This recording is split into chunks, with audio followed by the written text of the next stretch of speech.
hi hello అండి నమస్తే ఎలా ఉన్నారు అందరూ బాగున్నారా ఇదైతే నా ఫస్ట్ బ్లాగ్ వీడియో అండి ఈ ఛానల్లో అయితే ఇంకా డైలీ ఈ ఛానల్లో అయితే బ్లాగ్ వీడియోస్ అయితే డైలీ ఛానల్లో అయితే పెడతాను ఈరోజు సాటర్డే ఇంకా సాటర్డే మార్నింగే స్టార్ట్ చేశాను అనమాట బ్లాగ్ అయితే ఇక్కడ సాటర్డే కాబట్టి ఇంకా నేను లోపల బయట క్లీనింగ్ అంతా కూడా కంప్లీట్ చేసుకున్నాను ఇంట్లో ఈ ఛానల్లో నేను డైలీ చేసుకునే వర్క్ తర్వాత బ్లాగ్ కొన్ని కుకింగ్ వీడియోస్ అయితే డైలీ అప్లోడ్ చేస్తానండి ప్లీజ్ నా ఛానల్ని కొంచెం సపోర్ట్ చేయండి ఇక్కడ నా పనులన్నీ కంప్లీట్ అయిన తర్వాత ఇంకా నేను వాషింగ్ మిషన్లో బట్టలు అన్నీ కూడా వేసేసి తర్వాత పూజ కూడా కంప్లీట్ చేసుకున్నాను ఇక్కడ నేను ఛానల్ని స్టార్ట్ చేసి చాలా డేస్ అవుతుందండి కాకపోతే కొన్ని షార్ట్ వీడియోస్ మాత్రమే ఛానల్లో అప్లోడ్ చేశాను లాంగ్ వీడియోస్ అయితే ఇదే ఫస్ట్ అనమాట ఇంకా డైలీ కూడా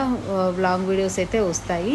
ఇక్కడ నేను నా పనులన్నీ కంప్లీట్ అయిన తర్వాత కిచెన్లోకి వచ్చి ఇంకా టీ అయితే పెట్టుకొని తాగుతున్నాను ఇలాగే డైలీ వ్లాగ్ వీడియోస్ అయితే వస్తాయి మీరు చూడండి మీకు నచ్చితే ప్లీజ్ అండి ఒక్క లైక్ చేసి ఛానల్ని అయితే సపోర్ట్ చేయండి థ్యాంక్ యూ